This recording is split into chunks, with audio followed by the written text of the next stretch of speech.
1975 সালের ছবি শোলে আজও মানুষ মনে রেখেছে।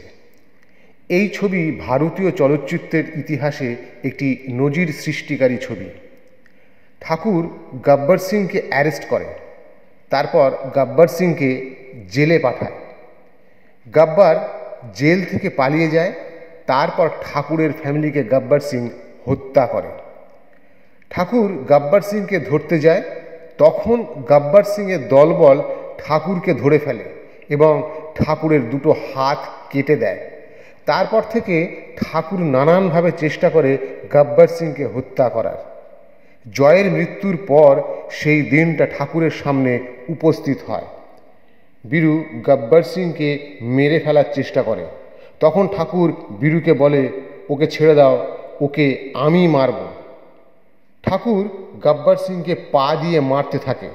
ঠাকুর মারতে মারতে গব্বরকে আধমরা করে ফেলে। তারপর ঠাকুর গব্বরকে একটা সজোরে লাথি মারে। গব্বরের পিঠে একটা লোহার রড ঢুকে যায়। এটা ছিল গল্প অনুযায়ী আসল দৃশ্য। সেন্সর বোর্ড আপত্তি তোলে, বলে এই দৃশ্য ছবি থেকে বাদ দিতে হবে, কারণ এই দৃশ্যের জন্যে সমাজে একটা বিরূপ প্রতিক্রিয়ার সৃষ্টি হবে। তখন সবাই আইন নিজের হাতে তুলে নেবে।